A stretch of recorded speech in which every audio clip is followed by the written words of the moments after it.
Hey everyone, Rosa here, 30, female. Let me spill some tea about how I dodged a bullet and got out of a toxic situation. It's a little crazy, but it's a reminder to always listen to the kids because they might just save your life. Ironically enough, they're smarter than you think, so buckle up for this roller coaster. I met Kurt on Tinder last year. Now, I was kind of giving up on love, you know. I was 2 minutes away from deleting the app altogether, but he swiped right, and I thought, why not?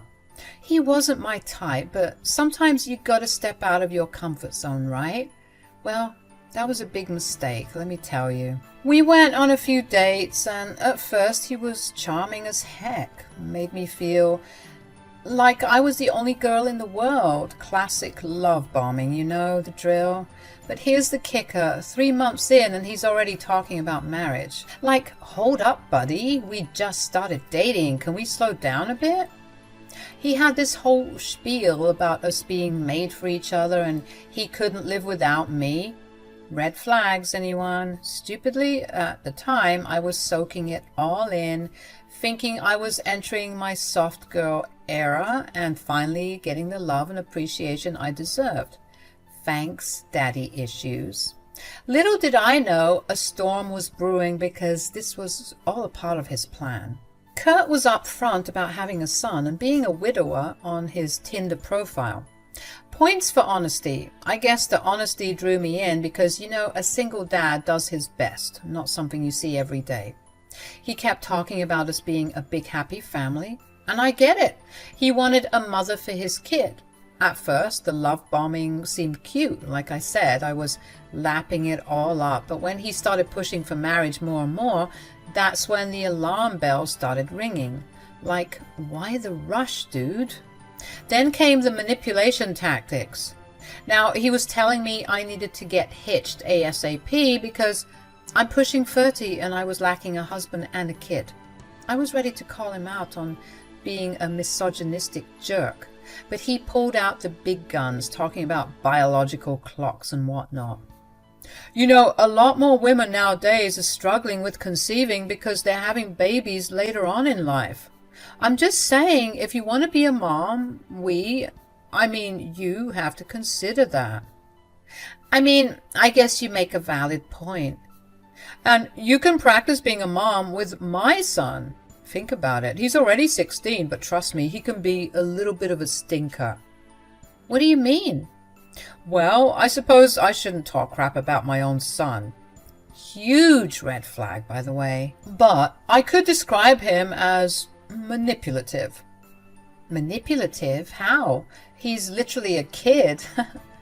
You don't know him like I do. He's manipulative and rebellious. I guess that's expected. He's 16 after all.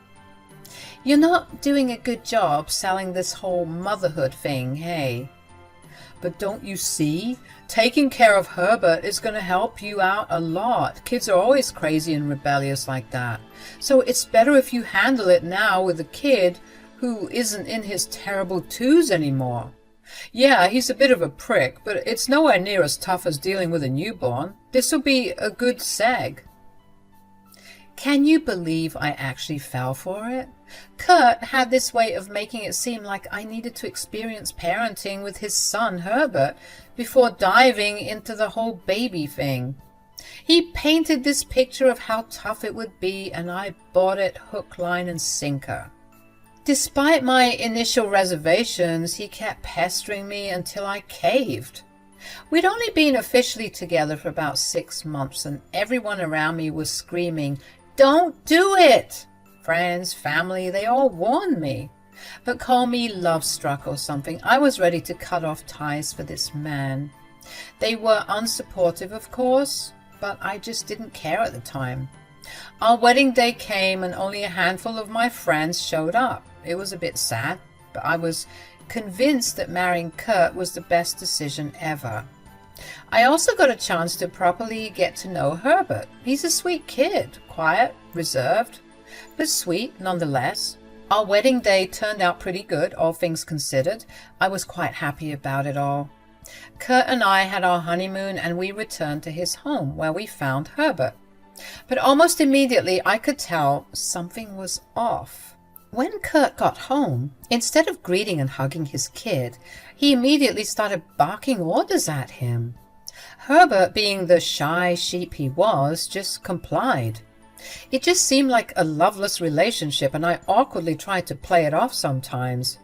But when Kurt was being particularly bossy and pushy and mean, I would butt in. Big mistake. "Herb, get me a root beer." "Please." "What?" "I was just saying you could say please." "Don't tell me what to do." Whoa, take it easy. I was just saying, I've noticed you treat Herbert like he's your slave." "What did you just say to me?" I was just saying that I feel like, you could be a bit nicer to your kid is all." "Don't tell me how to parent my kid. He's not a slave, right, Herb?"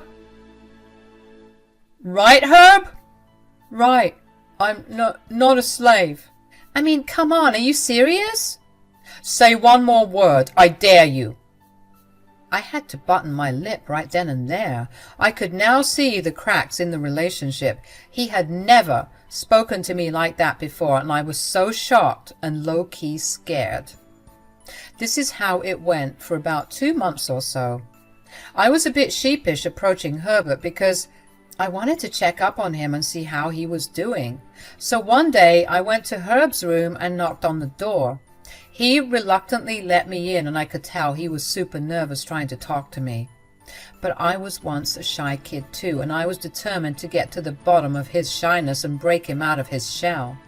We had a little small talk. I was trying to get to know him better and ask him about his interests. I could tell that he appreciated the effort, and slowly but surely he started opening up. We spent the whole afternoon playing Mortal Kombat that day, and for the first time ever, I saw Herbert smiling. I could have sworn he even let out a chuckle or two, but maybe I'm reaching. I was really happy. It finally felt like I had an ally in this war zone I called home. You might have suspected it by now, but I was starting to resent Kurt and all the crap he was doing. He became the poster child for wife beaters, your typical emotionally unavailable drunk, always stumbling home and cursing at everyone and everything. A very angry man. I honestly felt a bit catfished. Not by looks, but by personality. He was such a sweet guy at first, and I knew that he could return to that if I just waited for him to get better. But yet again, that was a huge mistake. You see, folks, you can't wait for someone to do better. This was his plan all along, to lure me in and give me a false sense of security so that he could spread his abusiveness. It was sick, and I never expected myself to be in such a situation. And of course, I thought about ending things, on many occasions even, but I couldn't just leave, Things were different now. We were married, and getting a divorce, especially with a man like Kurt, can be very ugly. Plus, I couldn't bear the thought of leaving Herb behind to deal with all that drama. I felt really stuck. One day, I mustered the courage to talk to Herb about some things that were a bit more serious. I was hoping that I could get some incriminating evidence because I couldn't really sue the man for yelling at me and being a bit verbally abusive. I could, but do you really think the justice system would tend to a case like that? So I put on my big girl panties and got to work trying to get Herb to open up to me. "Hey, Herb." "Oh, hey, Rosa. How are you?" "I'm good, thanks. I wanted to ask you a couple of questions, if that's okay with you." Sure. What about?" "I just wanted to talk about your father." "Oh, I don't want to talk about him." "Why not?" "Well, he's just... Suddenly we heard Kurt yelling from behind us, asking us what we were doing and what we were talking about. We both quickly told him it was nothing, and Herb ran to his room, leaving me to deal with Kurt. Thanks, buddy. Kurt was fuming, getting really close and trying to intimidate me. I was a bit scared, but I was also shocked. Like, who do you think you're stepping up to? It was a bit challenging and bold, I'll admit. I didn't know where that strength came from, but I guess you could say I was just tired of the BS. What the hell do you think you're doing? I'm not doing anything. You think you can come here and turn my son against me, huh? I don't know. Do I need to? Excuse me? I'm just saying, with the way that you treat this kid, I wouldn't be surprised if he's already contacted the authorities. Immediately, when I mentioned the cops, Kurt kind of just turned pale and shriveled up a bit. He didn't look so big and scary now. If anything, he was the one who was looking scared. He was backing off, and I knew I hit a sore spot. I didn't know why the cops were such a sore subject for him, but clearly it was. I knew I had a new weapon in my arsenal, and I had to dig a little deeper to find out why Kurt was so triggered by this. Kurt kinda left me alone for a bit after that, still feeling a bit sheepish, I guess. But slowly but surely, as the days went by, he was back to his normal self, being loud, annoying, and mean. About 3 months into being married, Herb actually surprised me because he approached me. Normally, I would be the one asking if we could talk or hang out, but now he was initiating it first. That was great. I was getting through that shell, and I was determined to keep pushing till I found gold, or in this case, dirt. Dirt on his greasy little father. Hey, Rosa, can I talk to you? Sure, buddy, what's up? Well, you know how you asked me about my dad some time ago? I think I might be ready to open up. Oh, really? That's great. Tell me everything. Yeah, Herb, tell us everything. It was like he was Batman or something. Why was he always there, and why was he always in the middle of a breakthrough? We had been had, and Herb looked like he was crapping bricks. He was now stuttering, and I felt like crap because I didn't want to get Herb in trouble, especially now that he was getting ready to open up to me. Kurt started yelling and cursing at Herb, and I could physically see Herb shutting down again. Oh no, all of my hard work of getting him to open up was fading away right before my eyes.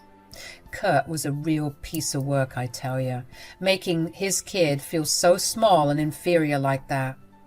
I had to step in, so I started yelling back at Kurt, telling him to leave Herb alone. Kurt and Herb were surprised by this. I guess they weren't used to Kurt being challenged, and this gave Herb a chance to leave and Kurt to direct his anger at me. What the hell do you think you're doing? I'm talking to my stepson. You think you're so slick, huh? You think you can just waltz in here and poison my son? What game are you playing at? I could ask you the same thing, buddy. Watch who you're talking to. You watch who you're talking to. You can't speak to me that way. Or what? Or I'll call the cops. Yet again, Kurt was cowering at the mention of the police. Very interesting. I was convinced at this point that he had a bad run-in with the law at some point in his life. He'd obviously never opened up to me about that, which is why Herb was the key to getting to the bottom of this. Kurt stomped away, cursing under his breath to hide his embarrassment. And I knew that under all of that aggression and anger, he was just a scared, insecure little boy. Still, it didn't mean that he could walk around and bully everyone he came across. I had to strike while the iron was hot, and I had to get Herb to open up to me because I was convinced that Kurt was a really, really bad guy. Another month had gone by, and during that time I wasn't pressuring Herb into anything. I genuinely wanted to hang out with him and continue to get to know him better, and he was becoming quite a smiley and happy person because of this. Of course, Kurt wasn't having any of it. He just thrived off of being miserable, I guess, and it was so annoying, like, leave the kid alone. One day I had had enough, so I decided to crush some sleeping pills in his whiskey, and I told Herb that he and I would go out for some boba tea. Kurt was none the wiser, thank God, and he slept the afternoon away like a dead person. Herb also didn't suspect anything. I mean, I couldn't tell the kid that I drugged his dad. He'd been through enough already. I'm sure he was thinking that his dad was just having his afternoon siestas, but little did he know we had all the time in the world to get to the bottom of this toxic cesspool we called home. We arrived at the cute little cafe in the mall that sells the best boba, and I was convinced that Herb would open up to me here, without any pressure from his father.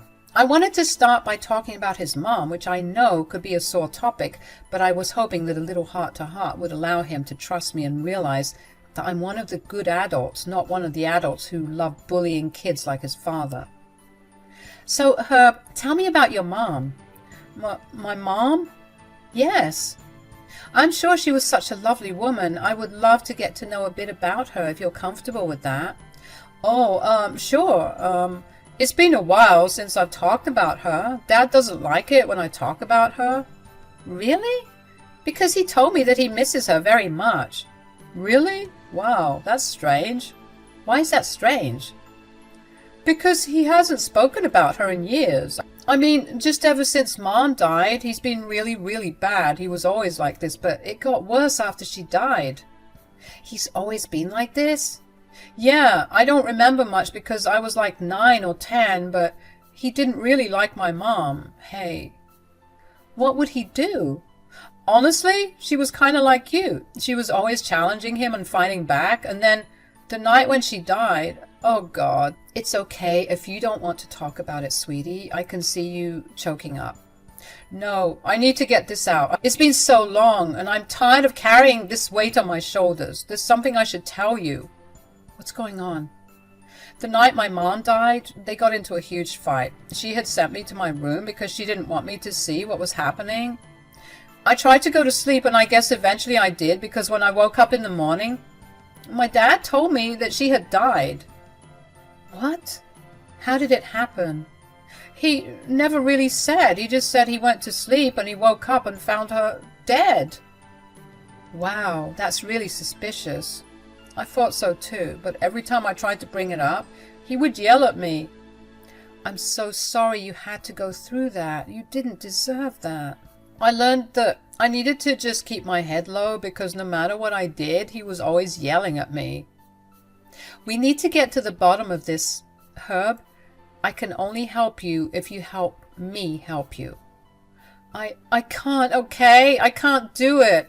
You should run while you still can because this family has a whole closet full of skeletons, okay? What skeletons? I can help you, I promise. I'm not going to leave your side. He paused after I said that. It looked like he was trying to hold back tears. Eventually, after a beat of silence, he said this. Well, I guess here goes nothing. He very reluctantly started telling me something very serious.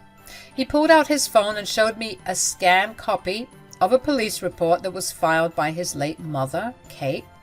It was detailing a domestic violence dispute that they had, and once I saw it, my jaw dropped. Herb was now getting scared, thinking that he made a mistake showing me this information, but I told him he didn't need to worry and that he could keep going. I found this last year. I was messing around in my mom's old files just to feel her presence, I guess, and I saw it and I scanned it, and it's been saved in my phone ever since. I saw the picture on his phone and I was gobsmacked. It was a police report that Herbert's mom had filed against Kurt, detailing some horrific domestic abuse claims. She had also attached some pictures to the report, and I gotta say, they were pretty hard to look at. Additionally, it was noted in her file that she had stated if given the chance, he would possibly kill her. I was so shocked. I asked him what had happened and what he knew about the case. He said that that's what he's trying to figure out. He didn't know anything else about the case other than the files he found, and he's been going crazy trying to figure out why it wasn't filed or why it wasn't taken seriously. This kind of thing happens all the time, though. People see women suffering and they do nothing about it. Even the people who are supposed to help us don't help us at all. This is the worst thing I've ever seen. I'm so sorry. It all just seems hopeless. My whole life I've been beaten down by him. I don't know. It just doesn't seem like anything will change. And if I say something, he might do something to me. I'll make sure that doesn't happen. No, Rosa. You've been so nice to me. I thank you.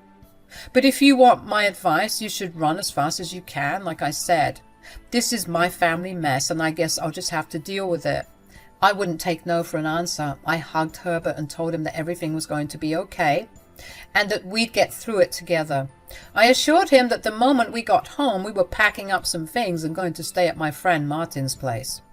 Herbert was, of course, trying to resist it, saying that this was all a big mistake, but I assured him that he did the right thing by telling me about the case file his mom made. When we got home, we saw that Kurt was still passed out, so we hurriedly got some stuff and went our merry way to my friend Martin's to get away from Kurt's crazy ass. Herbert and I went to the police station shortly after we got a bit settled at my friend's place. I told them everything Herbert had told me, showed them the proof, and requested a psychologist to check up on Herbert because he had been through a lot. I was so relieved to hear the police saying that they would look into the case. They were even wondering why it wasn't taken seriously in the first place, and they wanted to look into the officer in charge of the case and take some action.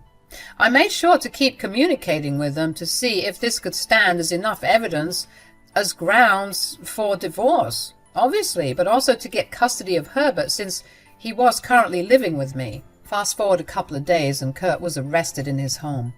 I'm sure it was super embarrassing. After Herb and I left and Kurt finally woke up, he went ballistic, blowing up our phones and asking us where we'd been.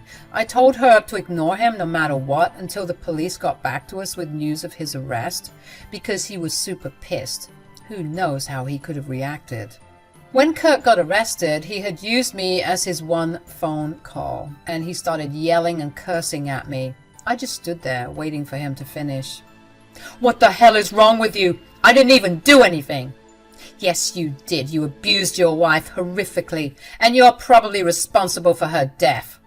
"You sound like a crazy person, Rosa. I knew I never should have trusted you." "Oh, please, you're not fooling me with that bullcrap." "This is gonna ruin me, Rosa. I'll never recover from this." "Good. I hope you never do. Your wife's death was suspicious, and you don't seem to want to help with filling in the blanks with her mysterious death. So, seems like you'll be spending a lot of time there until you feel like fessing up.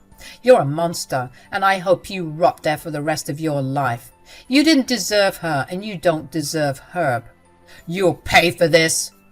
"Actually, it's you who's going to be paying. Me, alimony, when I officially divorce your abusive behind." I cut the call as he was ranting and yelling, and I looked over at Herb, who heard the whole thing, and for the first time in what felt like forever, I saw Herb let out a big sigh, and his shoulders slumped in relief. I knew that we were well on our way to healing.